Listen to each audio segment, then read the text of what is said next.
Timbaland and Swizz Beatz are trying to breathe new life into the dead Verzuz program by bringing it to Twitter.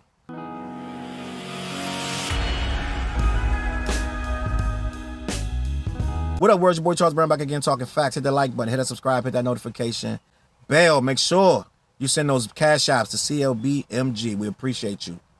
Timbaland and Swizz Beatz have destroyed Verzuz and now want to bring it back under the guise of calling it black owned. They have a picture of themselves with Elon Musk. And I'm going to tread lightly here because I don't need these dudes on my ass. Not Timbaland and Swizz Beatz, but these other, right? But I got to keep it real with you. Verzuz is dead. They killed it. Now they want to resurrect it by saying it's black owned. Who's the black owners? Timbaland and Swizz Beatz, those the black owners, the same black owners who sold it in the first place?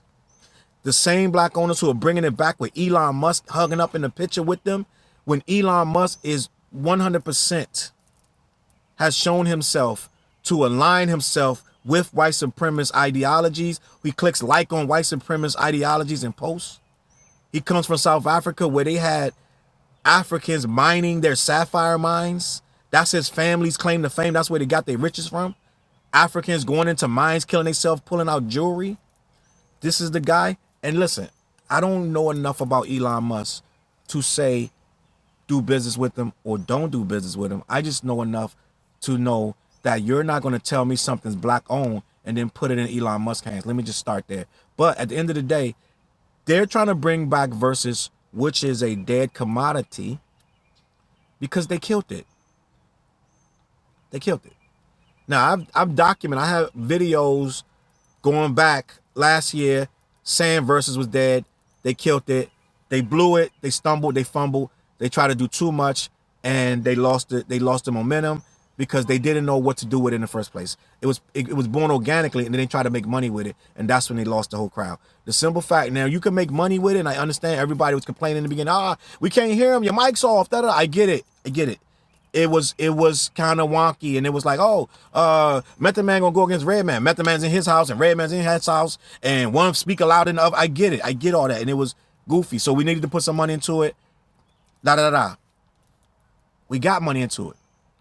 Okay, then people are like, the artist got to get paid. Oh, okay, we could get the artist paid.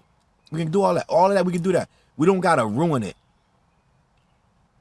They tried to sell it. They overplayed their hand. They sold it because they knew that it was going down in the first place, right?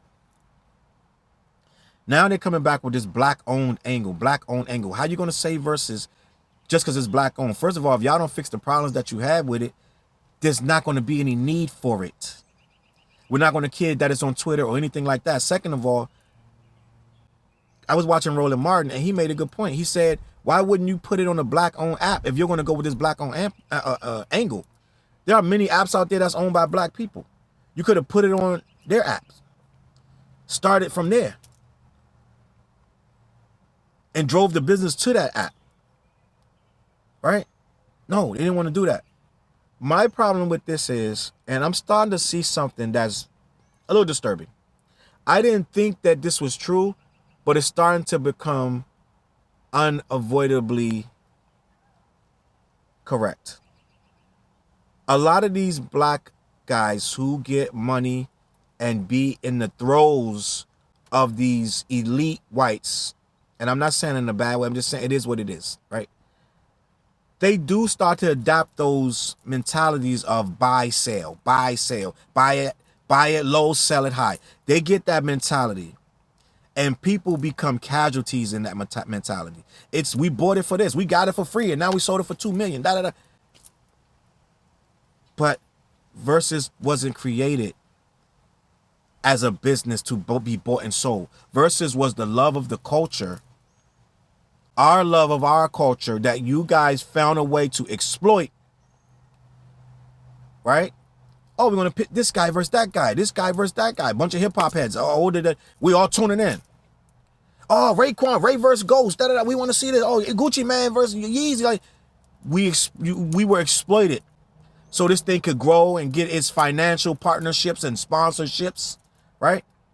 And Thriller comes along, or Triller, whatever you want to call it, and they buy it.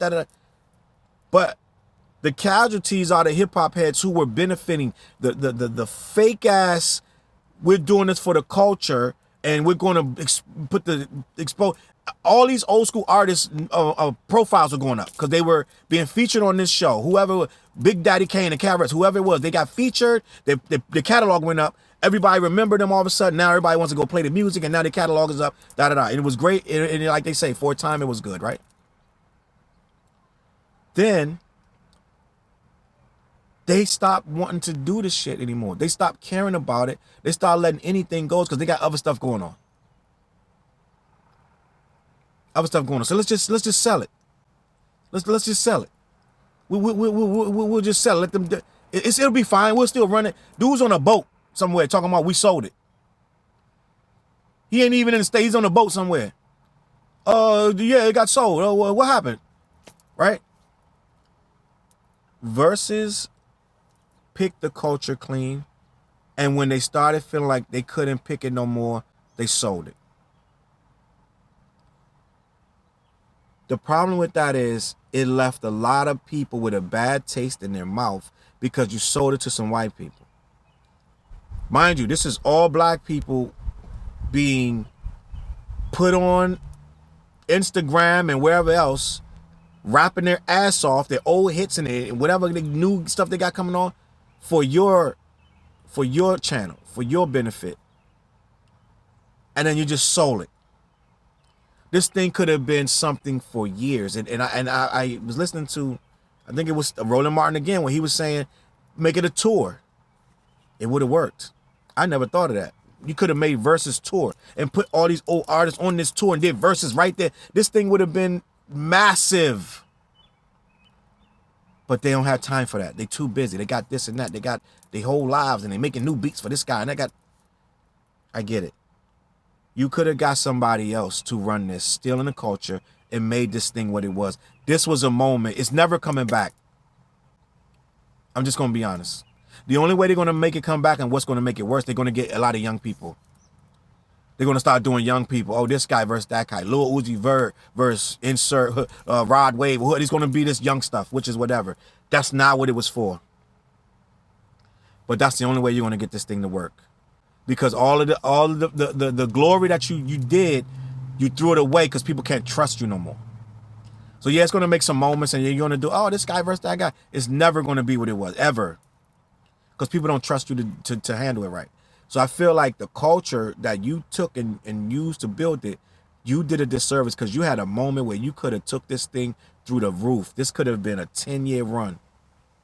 A 10-year run that would have lifted mad heads out of obscurity. And that's what a lot of these rappers are in, obscurity.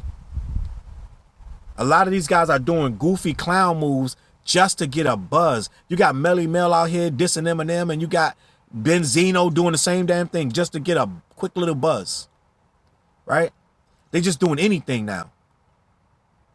When they could have had this moment, they could have had Verzuz as their moment to come back and show the world what they got. They had to wait for the 50th anniversary of hip-hop to throw everybody up on stage back to back to get the one song, two songs, get out of here. Right? This was handled grossly wrong. I do not forgive Timbaland and Swizz Beatz. I think they played the culture. They sold the culture out. And I think they're going to try to shuck and jive and smile their way back into the good graces of the culture. It ain't going to work. It ain't going to work. We do not believe you. We will not accept Verzuz. This is over. What you need to do, if you're going to try to make it work, you need to get with some underground cats and ask them, what did we do wrong? How can we fix this? But they're not going to do that. They're going to try to throw these contrived battles together. They're going to try to make it into something that it ain't going to never be again. And then they probably try to sell it to another bidder, dummy that takes it, and go from there. But I'm going to catch y'all on the flip side. CLBMG. Go over to black-yeti.com. Check out them THC products over there. Go to CLBMG.com. We got music. We got mass shows. I'm going to catch y'all on the flip. Peace. Elevate your mind with high-quality THC-infused products. BlackYeti.com. Black-Yeti.com.